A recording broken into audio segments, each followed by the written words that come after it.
Chapter 4. The meeting hall was already cleaned. I did some unneeded dusting and gave the place a once-over. By the time I was through, the decorators had arrived. I seen them unloading decorations in deep auburn and gold colors. It would be perfect for the Mabon ball. The centerpieces were these beautiful crystal pumpkins that were stained in various tones of orange. I admired the amount of detail that went into them. I have always wanted to dabble in art, but have never been allowed to.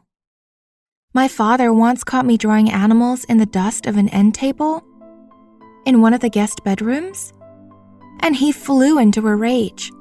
He kept telling me that I was ungrateful that he allowed me to live, as he repeatedly hit me in the head and punched me in the stomach. Eventually, I fell to the floor, and he continued to kick me repeatedly until I passed out. Scarlett took me to the pack doctor, who determined that I had 2 broken ribs, a concussion, and multiple bruises. The catering van pulling up next to the kitchen doors brought me back to the present. I knew that it was time for me to leave so that the decorators could finish, and the catering crew could set everything up. I needed to be out of the way. It dawned on me that I was not given any more chores for the day. Everyone was too caught up in the anticipation for the ball. I was almost giddy, thinking that I have an evening to myself. I might get to read a few more chapters in my hidden book. As I was leaving the meeting hall, I noticed that there were a lot more people that I did not recognize out and about through a little pack of homes. I assumed that the other packs must have arrived while I was in the meeting hall. That thought alone was enough to have me scurrying towards the back door of the manor house. I had no desire to meet anyone new. As I bounded through the back door, I caught the most wonderful smell going up the back stairs. It was earthy and piney, and there was a hint of something that I could not place. This scent even woke up my wolf, who wanted to explore where it was coming from. But I knew better. It was better to stay in my room, hidden away, than to draw unneeded attention to myself. Caleb's point of view. Curiosity was getting the better of me. I needed to know who that wolf girl was that I seen this morning. I simply could not get her off my mind.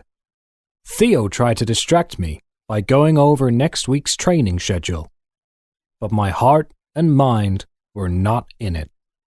Finally, he gave up and asked me if I wanted to walk around this pack's territory. I readily agreed, which led him to teasing me about possibly running into a certain girl. Simply being outside relaxed my muscles and put a smile on my face.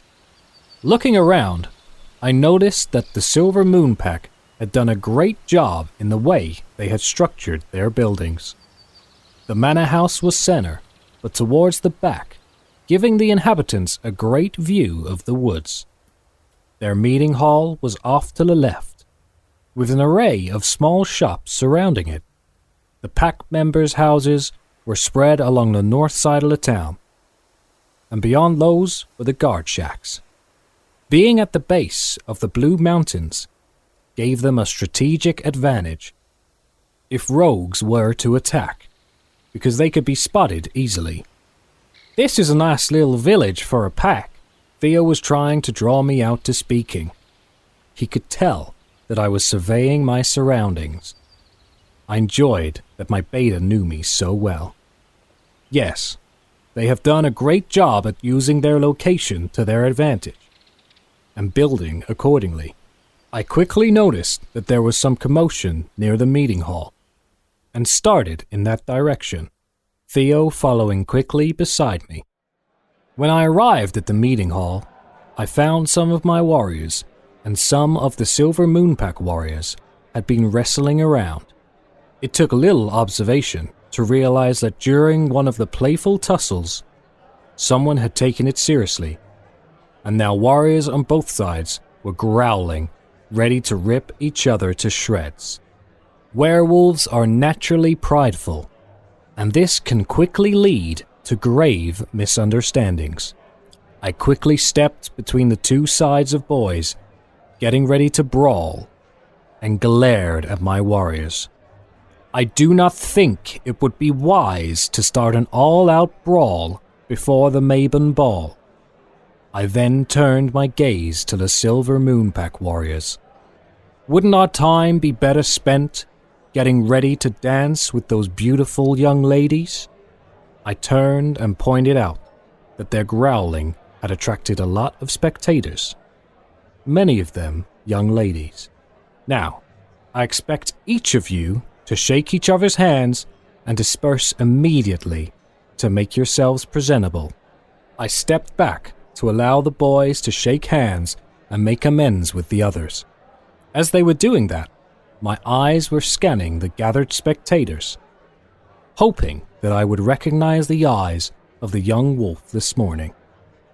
Disappointment quickly laced its way through my veins when I did not see her in attendance. I went back to watching the last of the boys shaking hands and sighed happily that there did not seem to be any lasting animosity among them. Just as I was turning back to Theo, a blur caught my peripheral vision.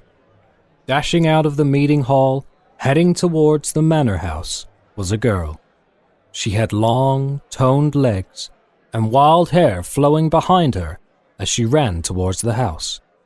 Why had I not seen her yesterday, or this morning at breakfast? It struck me as odd that she kept towards the outskirts of all activity, as if she was purposely avoiding all contact with anyone. I immediately wanted to meet her. There was something about her that reminded me of the wolf this morning. I would not be sure, though, until I see her eyes. Theo, do you see the woman walking towards the back of the manor house? Yes, Alpha. Do you recall meeting her yesterday, or seeing her at breakfast this morning? No, Alpha. There were not many females in attendance this morning.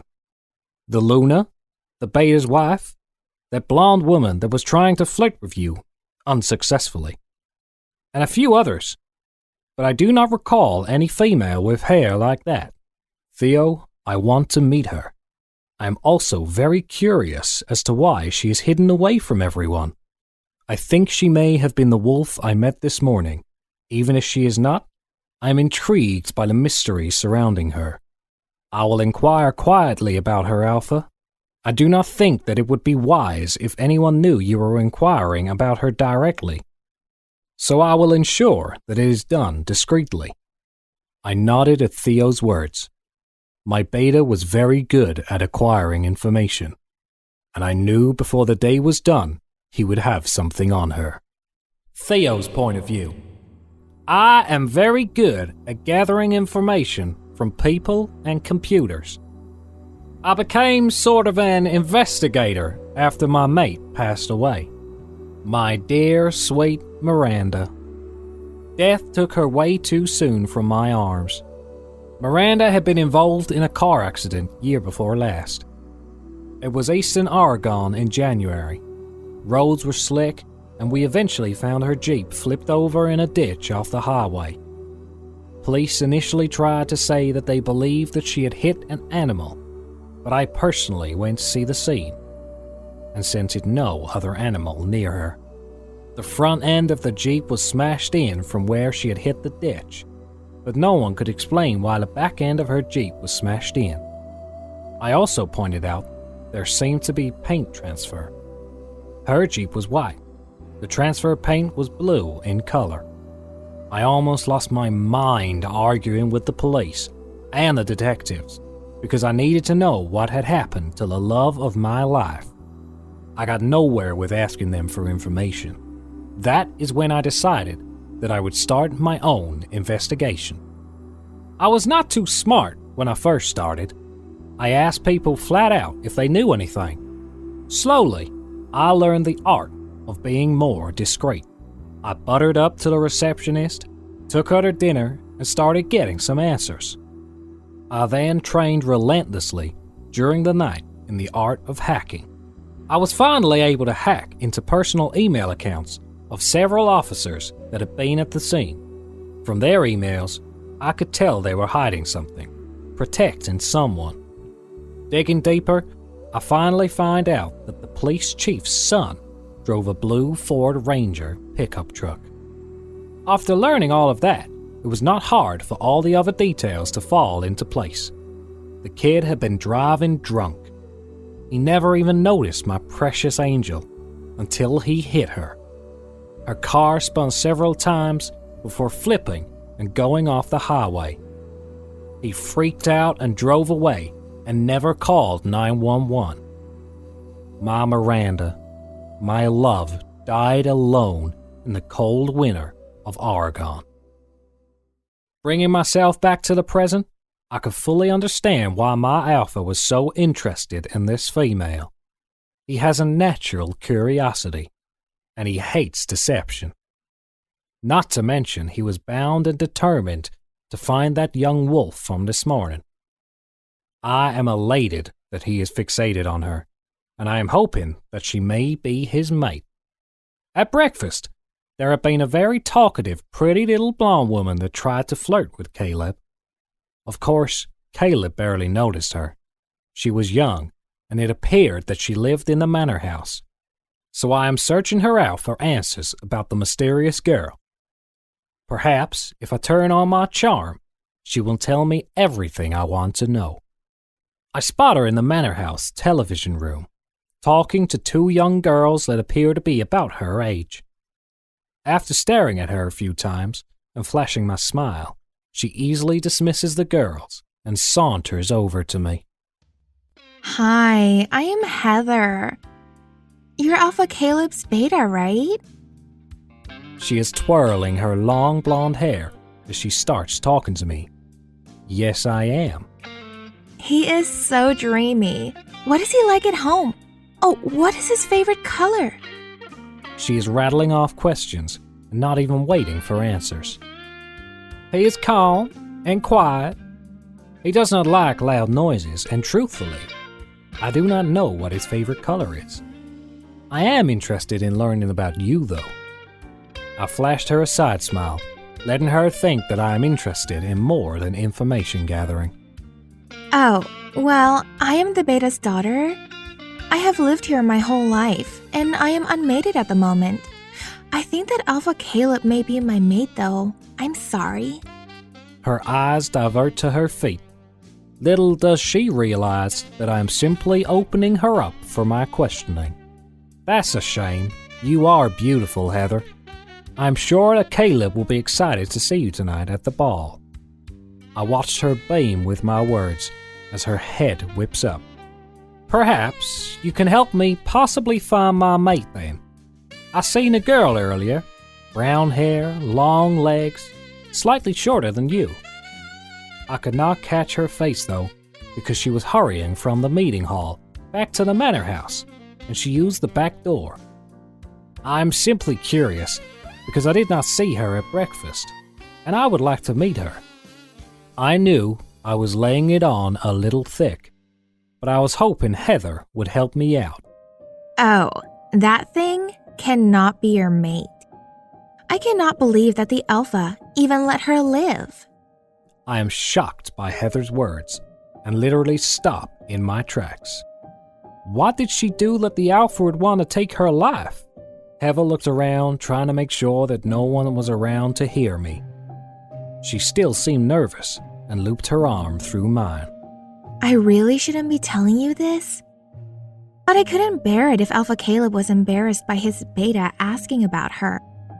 The girl you're asking about, her name is Daphne. She is biologically the Alpha's and Luna's youngest daughter.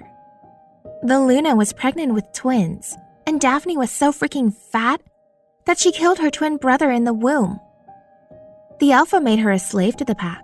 You wouldn't want her anyways. I have her that she opens her legs for any man that will have her. My skin crawled where her arm was wrapped through mine. This woman just explained to me that the Alpha of the Silver Moon Pack had condemned his daughter to a life of servitude because his male heir did not survive childbirth. My stomach is revolting at this information. and I needed to find a quick escape. Lucky for me, at that moment, I could hear the other 2 packs arriving. Excuse me, Heather. I must be beside my alpha when meeting the other packs. I untangled my arm from hers and practically ran from the room. Now that I had more information, I needed to inform Caleb of everything I had learned. End of Chapter 4.